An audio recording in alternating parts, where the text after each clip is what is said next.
being assigned in a district like Duktan, rural farms, ended up eating unusual things.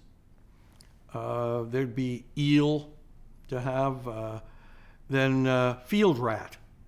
Wow, I was a little hesitant when I was told we'd be eating rat, but it was explained, no, these are field rats. They're eating rice, so they're okay. So, I tried rat, and it was a little like chicken there.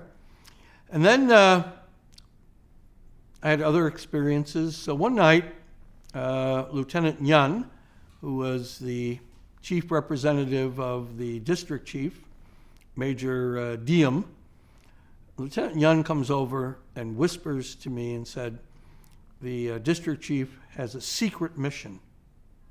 It's very secret, and he wants you to go with him. So once again, we pile in his Jeep.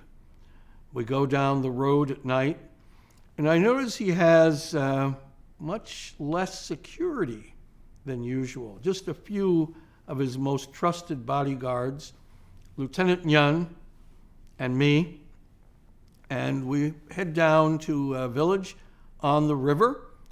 We get off, we get into a boat, a small motorboat, and we head down the Mekong River at night, pitch black.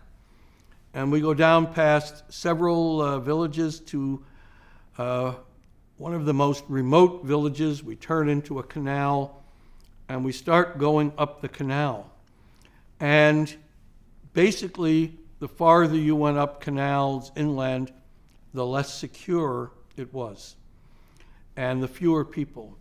And so there are now fewer and fewer people, fewer and fewer houses. We're making our way up there, and I thought, oh my gosh, this is really going to be something. We must be going to meet some senior Viet Cong leader who's going to surrender, or there'll be some exchange about the war, or he's going to meet with a local religious leader and bring them over to the government side, and he wants me there to witness this. And we land at the last government outpost. It's mud fort, few metal sheets over it, gun positions. You walk up a little plank to get off the boat. And I look over and I notice that his bodyguards, one of them is carrying a brown paper bag. And I'm not sure what that is, and they take it inside into the fort. We're invited to sit down, and I'm still wondering what's going to happen. And then Lieutenant Yun explains to me that we've come here to eat dog. Now, I have to explain to you that in the context, northern Vietnamese who lived up and were raised in the traditions around Hanoi in the northern part of South Vietnam ate a lot of dog. Particularly Catholics ate dog. In fact, it was tradition that you wanted to have a black dog for Christmas dinner. Black dogs being, according to the lore, the most delicious. And I can certainly confirm that when I went to Hanoi, long after the war was over, there were lots of signs around about places selling dog meat and dog specialties. But in the south, in the Delta, none of the local people, who were all Buddhists, Wahao Buddhists, nobody ate dog. And if you were seen eating dog, it'd be a huge scandal. The district chief, Major Diem, being a Catholic northerner, he had a yearning for dog, and so secretly had his aides somehow obtain surreptitious dog meat, and now we're furtively carrying it, scurrying down to this remote outpost where the dog could be cooked up. The soldiers who were there either weren't Buddhists or could be trusted to not let word leak about what was happening. And now we're being served dog 7 ways. Some grilled, some boiled, some wrapped in rice paper. And I had a pet dog when I was little. I love dogs.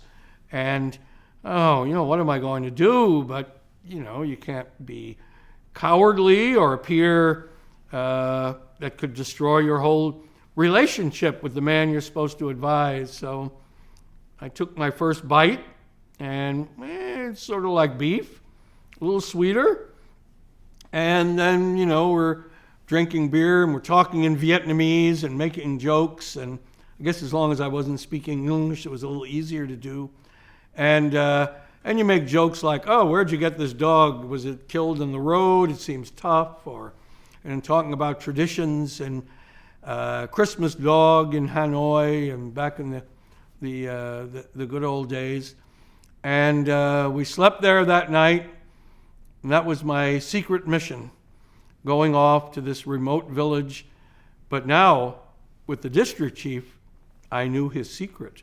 This was a bond between us, that he could trust me, that I wouldn't reveal, that he had gone and done what many would have considered a terrible sin and a terrible political development.